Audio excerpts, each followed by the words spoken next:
May pagbabanta po itong statement na ito na itong si Bato de la Rosa. Sabi niya kasi galit na daw ang taong bayan. Ito po ay may kaugnayan sa mga impeachment complaints na inihain na laban kay Sara Duterte. At marami pa pong complainants ang mag-file ng kasong ito. Good luck. Ayaw maniwala na itong mga DDS na walang kinalaman ang nasa Malacanang. Kasi ang sabi ng iba, imposible daw. Baka nga daw si First Lady ang may or ang pinaka-backup na itong mga nag-submit or nag-file ang impeachment complaint. Nasa likod daw si First Lady na itong mga to. Isipin nyo na po kung ano yung gusto nyo isipin. Ang masaklap dito ngayon ay overwhelming po yung complainants. Overwhelming po yung mga nag-file ng impeachment complaint dito nga kay Sara Duterte. Kung kayo naniniwala na may kinalaman ang nasa Malacanang, at your pleasure, go ahead. Enjoy nyo yan. Banatan nyo uli yung nasa Malacanang. Pero siguraduhin nyo lang na mananalo kayo. Kasi ang dami nyo na pong pagkalugmok. Napakarami ng pagkalugmok ang nangyayari sa inyo. 'Di ba? Ipinagmamalaki yung EDSA People Power. Ano nangyari? Walay. Tapos ngayon, etong si Bato de la Rosa naman, kuno ay galit na nga ang taong bayan. Silent majority, tahimik lang yan. Ha? Sino po yung silent majority? Nakakatakot naman ito. Meron pa palang silent majority na nalalaman at si Mr. Bato de la Rosa. Yung ginagawa nila, too early to demolish a person. Nagbubumirang sa kanila. Lahat ngayon, sabi ni Bato de la Rosa. Ang taong bayan ay galit na. Saan nga po yung galit ng taong bayan? Ba't hindi pinakita sa EDSA? Yung EDSA daw po, yung EDSA daw na inabot ng 5,000. Paano naging 5,000 yun? Mukhang wala pa atang 1,000. Ano daw, hinaluan daw yun or nakigulo daw doon yung mga anti-Duterte na binayaran. Tignan mo, binaligtad pa ang sitwasyon. Na anti-Duterte daw yung mga bayaran doon.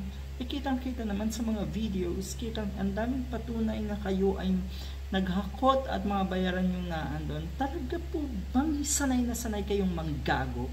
Dahil para sa akin, napakalaking panggagago na naman ito. Lalo na to, yung kay sinasabi ni Mr. Bato de la Rosa, naggalit na ang taong bayan. Lumabas kasi kayo, mga di puta kayo, diba? Lumabas kayo, patunayan yung galit kayo.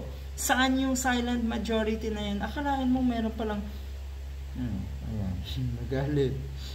Akalain mo meron palang silent majority pa. Loko-loko din to si Bato de la Rosa. Ayan tuloy. Ito madalas kong basahin ang post ng isang loyalista kasi meron tayong natututunan.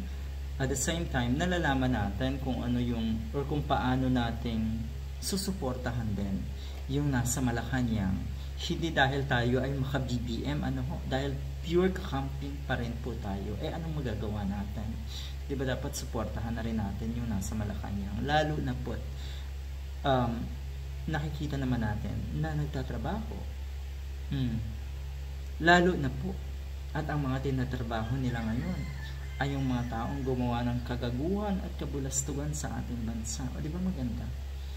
Magandang isipin yan.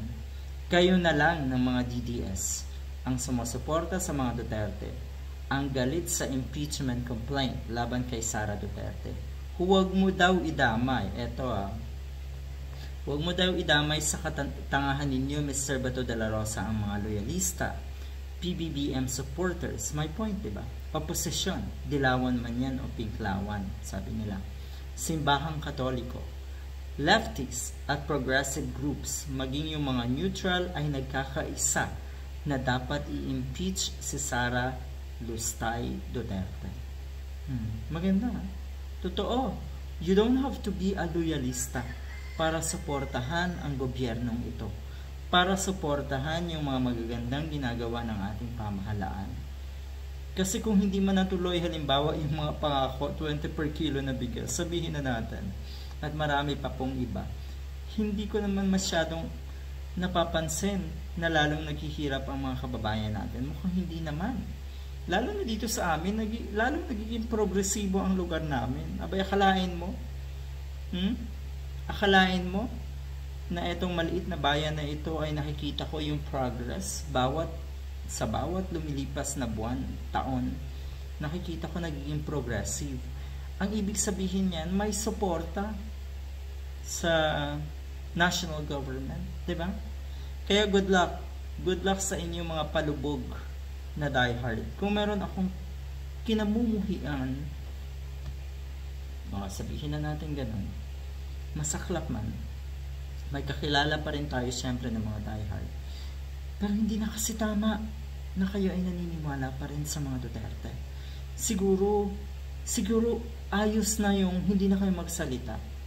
Lunukin nyo muna yung, or dahil sa kahihiyan, huwag na muna kayong magsalita. Pero yung tahasan pa kayong mambabaliktad ng sitwasyon. Katulad ng ginagawa ni Sara Duterte. Hindi na po normal talaga yan. Good luck.